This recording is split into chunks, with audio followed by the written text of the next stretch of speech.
Welcome students, welcome to mathematics class. और आज हम क्लास 9th का नया टॉपिक शुरू कर रहे हैं जिसका नाम है निर्देशांक ज्यामिति। निर्देशांक ज्यामिति में सबसे पहले हम करेंगे कार्तीय तल। कार्तीय तल क्या होता है? कार्तीय तल, देखिए कार्तीय तल एक समतल का भाग है, एक समतल है। एक तरह से आप समझिए जैसे ये समतल है। कार्तीय तल को 4 भागों में बांटा जाता है, एक क्षैतिज रेखा और एक ऊर्ध्वाधर रेखा। जो ये क्षैतिज रेखा है इनको हम बोलते हैं अक्ष। इन दोनों रेखाओं को हम बोलते हैं अक्ष। ये जो क्षैतिज रेखा है, कैसी रेखा है? क्षैतिज, यानी जो पड़ी हुई है क्षैतिज रेखा, इसको हम बोलते हैं एक्स अक्ष। क्या बोलते हैं? एक्स अक्ष। और ये जो ऊर्ध्वाधर रेखा है यानी जो खड़ी लाइन है, इसको हम बोलते हैं वाई अक्ष। क्या बोलते हैं? वाई अक्ष। तो अब से हम इनको रेखाएं नहीं बोलेंगे, हम एक्स अक्ष और वाई अक्ष बोलेंगे। जो पड़ी लाइन है वो एक्स अक्ष और जो खड़ी लाइन है वो वाई अक्ष। ये दोनों अक्ष जहाँ मिलते हैं उसे हम कहते हैं मूल बिंदु। उसे हम कहते हैं मूल बिंदु। तो मूल बिंदु यहाँ रेफरेंस पॉइंट है जिससे हमारे कार्तीय तलों का निर्धारण होता है। तो मूल बिंदु, अब एक्स अक्ष को आप एक संख्या रेखा की तरह मानिए जिस पे इस मूल बिंदु से दाईं तरफ धनात्मक संख्याएं आएंगी।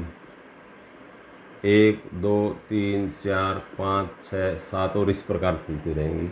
और वाई अक्ष के बाईं तरफ जो है ऋणात्मक संख्याएं आएंगी, -1 -2 -3 -4 -5 -6 और इस प्रकार। तो इसको यहाँ पर हम लिखते हैं x और यहाँ लिखते हैं x डैश। जो धनात्मक रेखाएं, धनात्मक संख्याएं हैं उस तरफ x और जहाँ जिस तरफ ऋणात्मक रेखाएं उस तरफ x डैश।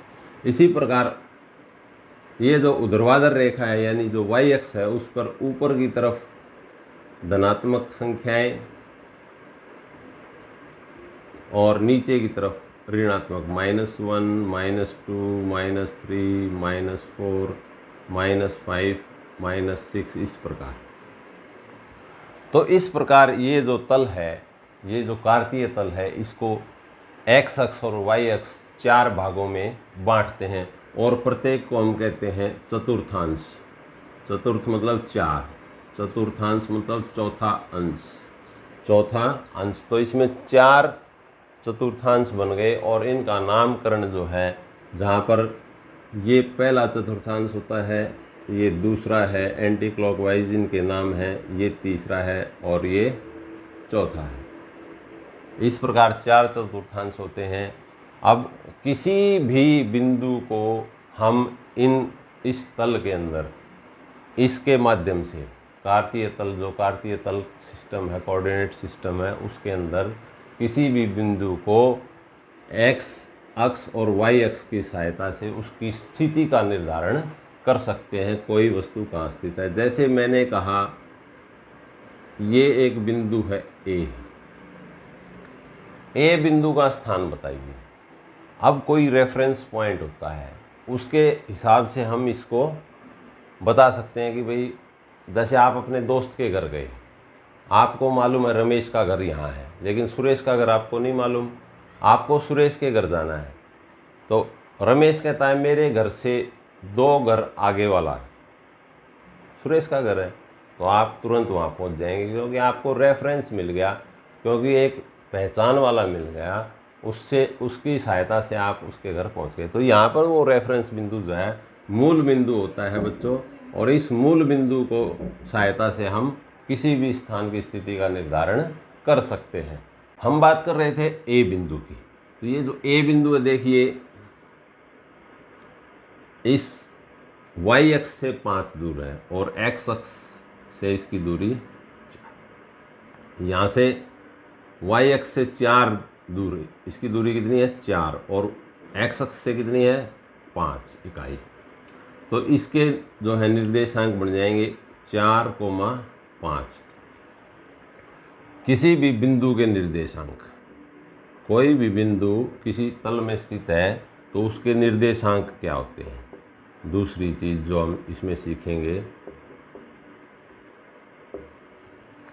निर्देशांक होते हैं, इसको हम ऑर्डर्ड पेयर में ब्रैकेट में लिखते हैं, पहले एक्स अक्ष का माप और फिर वाई अक्ष का माप।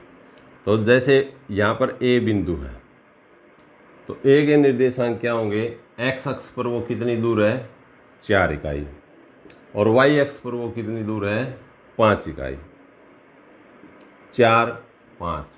अब ये जो 4 है इसको हम बोलते हैं भुज, और ये जो 5 है इसको हम बोलते हैं कोटि। यानी ये ए का भुज है। ए का भुज क्या है 4, ए की कोटि कितनी है 5। इस प्रकार एक्स और वाई के दो नाम भी हैं, भुज और कोटि। भुज और कोटि का निर्धारण करने के पश्चात हम किसी बिंदु को किसी स्थान पर निर्धारित कर सकते हैं। जैसे मैं कहूँ बी का भुज 2 और कोटि 3, तो अगर मैं इसको ढूंढना चाहूँ तो कैसे ढूंढूंगा।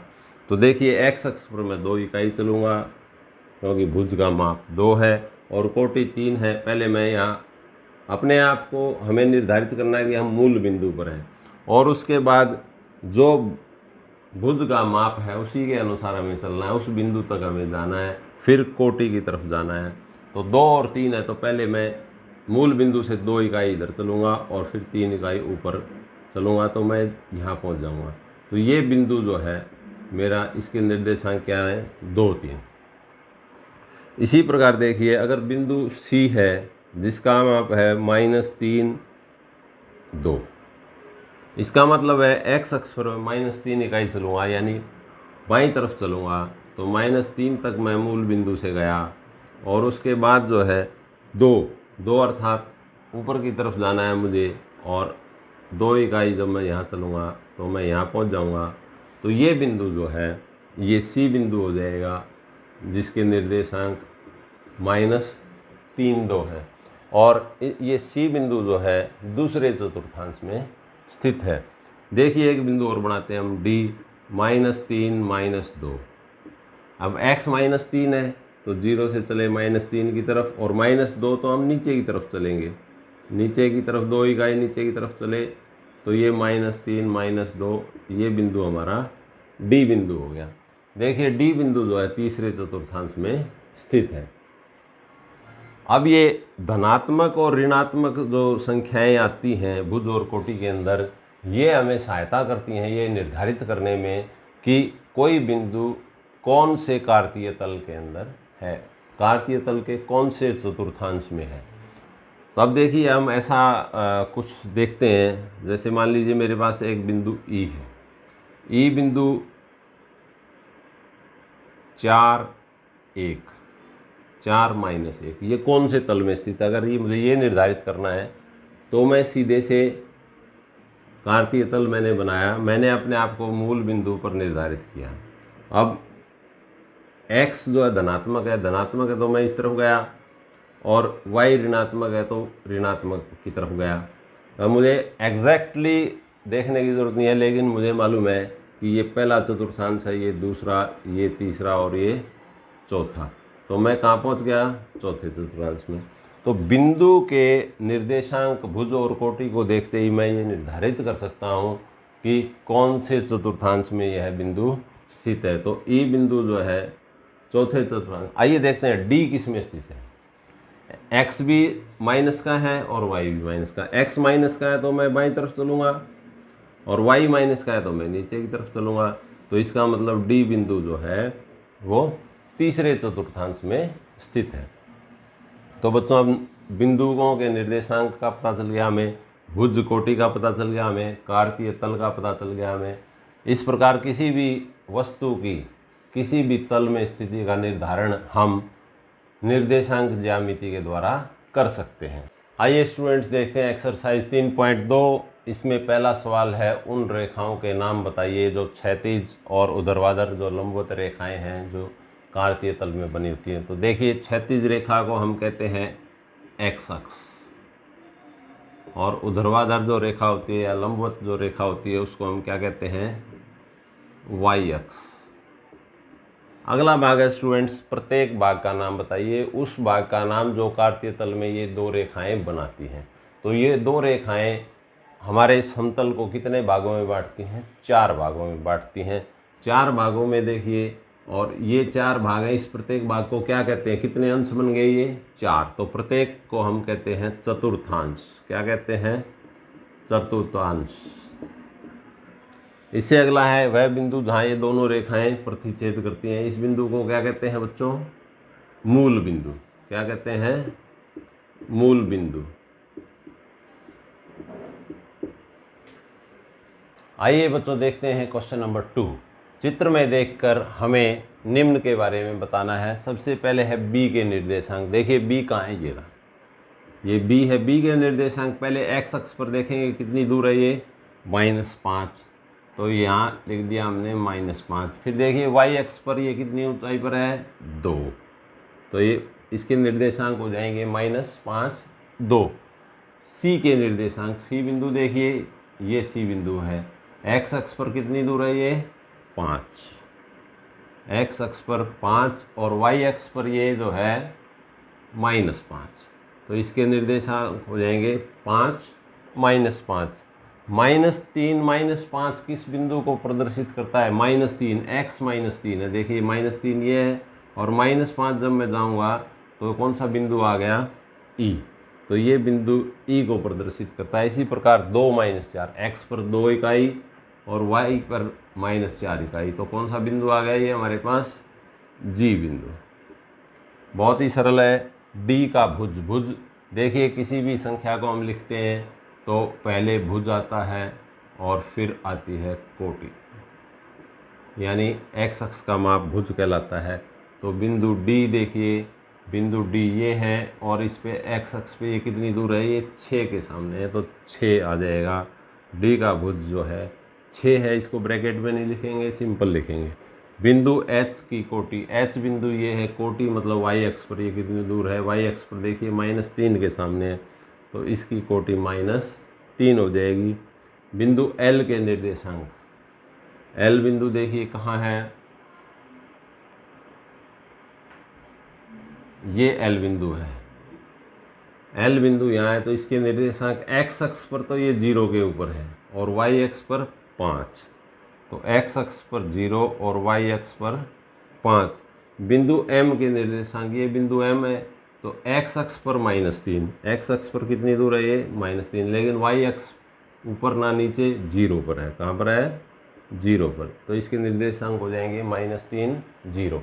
बच्चों देखिए जब कोई भी निर्देशांक का भुज या कोटि में से एक भी 0 हो जाए तो वह अक्ष पर आ जाता है। वह बिंदु कहाँ आ जाता है, अक्ष पर आ जाता है। जैसे ये जो L निर्देशांक है इसमें x 0 है, तो ये y का ही मान है, तो ये y अक्ष पर आएगा। जिसमें y 0 x का मान है तो वो x अक्ष पर आएगा। इस प्रकार हमें पता लग जाता है बिंदु को देखते ही वो अक्ष पर है या किसी चतुर्थांश के अंदर है। धन्यवाद। इस वीडियो को शेयर, लाइक और चैनल को सब्सक्राइब करें।